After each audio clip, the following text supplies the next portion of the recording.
We're going to talk about the West Michigan economy right now. Dr. Brian Long is the Director of Supply Chain Management Research at Grand Valley State University. He prepares a report on a periodic and regular basis on the economy based on the way the manufacturing in West Michigan is chugging along, and he joins us this morning to talk about that. Good morning, sir. Good morning again. Thank you for your time today. So I noticed that overall this latest report of yours was pretty optimistic. Well, it certainly is. We had seen some softness earlier in the year, and we were worrying about what might spill over into the summer. But so far, the numbers that we've gotten for both last month and this month have been on the upside. And in fact, we're back to that pattern of, I'm going to say slow growth, but even a little bit better than just slow growth this past month. What's bolstering that? Primarily, it is still automotive, office furniture, aerospace, and the other industries that we have that are cyclical industries that are still at or near their peak because, once again, they are the cyclical industries that the companies that are in that business have, for one reason or another, seen to expand, even though the indications were earlier in the year that we may be at our peak or sliding into a recession. What's an example of a cyclical industry? Well, automotive would be our biggest cyclical industry as far as this state is concerned. And the problem, of course, is unlike, say, a hospital or a university or something like that, when there's a downturn, these people don't lay off half their staff. But in automotive, they do. And we're even worse off than that because we are automotive parts suppliers on the west side of the state of Michigan. Right. So when the industry turns down, it isn't unusual to see many of these firms lose half of their business and have to lay a large number of people off. It's interesting, though, because we see more and more reports that the industry, the auto industry, is just chugging along with like great guns. It is, but once again, it appears as though we have topped out. Auto sales have not expanded all that much in the current year. In fact, we're only ahead about 1.5% or something like that. And most of our firms are at or near full capacity. And they're very happy with that, but they're also very cautious about trying to expand any further for that simple reason that what goes up does come down.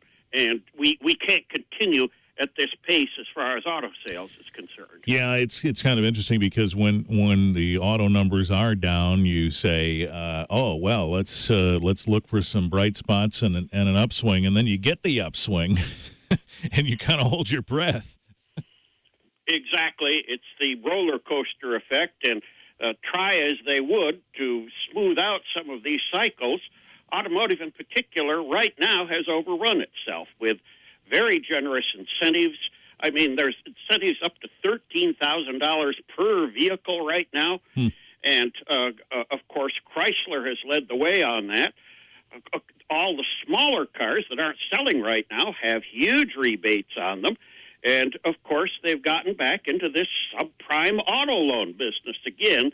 And the criticism, of course, is that they've pulled some sales forward to make the current numbers look good. And at some point, we're going to have to come back and pay the piper when the sales slide in the other direction. Yeah, boy, you talk about those cars at Chrysler. Sergio Marchionne was quoted recently as saying Chrysler doesn't even want to build cars in the U.S. anymore. They want to stick with trucks. Exactly, and it's trucks that are selling. All of this increase in auto sales is really, quote, auto and light truck sales, and it's the light trucks that are selling right now. It is not the cars themselves.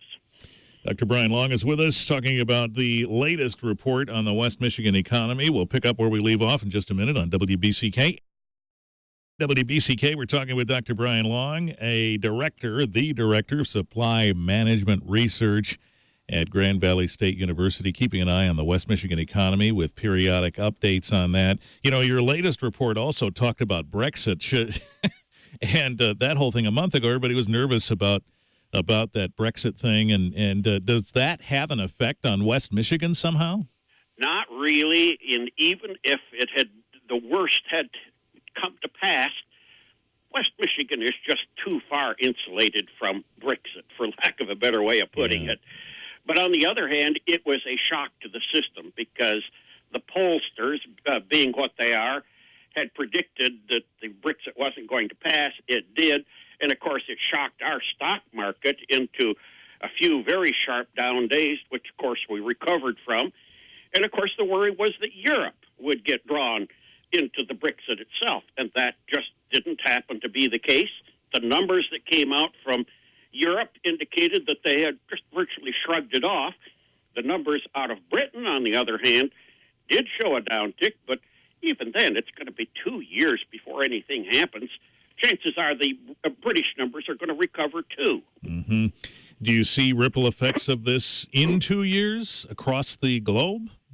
I don't really believe so now because, once again, the big shock of the whole thing is over, and there are countries outside of the European community that have negotiated very good agreements with the Europeans, and they virtually aren't going to have that much of an impact.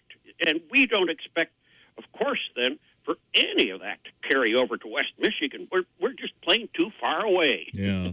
Having said that, though, if as sensitive as the markets are now, if there had been some kind of negative outcome of that rattled across the stock market and so on, maybe then that might have made folks less confident to buy a car or replace their office furniture or something, and maybe that could have affected it? Well, that's what worried me more than anything, because every recession we've always had or have ever had has started with some kind of a trigger. In the case of the Great Recession, it was the Lehman Brothers collapse. And that's when everybody woke up and said, hey, what are we doing here? What's going on? And that's when we discovered the subprime loans and the big problem that we had with those. And I was worried, of course, that the Brexit and the worldwide impact of it could have been that trigger.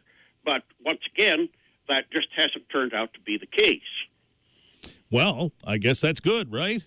Exactly. Now, that doesn't mean that the national economy here hasn't slowed some, because we keep saying we do it good in West Michigan, and appropriately, our numbers look better than some of the rest of the country right now. Obviously, we heard the Commerce Department bring out numbers that indicated that growth had come down to a revised 0.8% for the first quarter and 1.2% for the second quarter.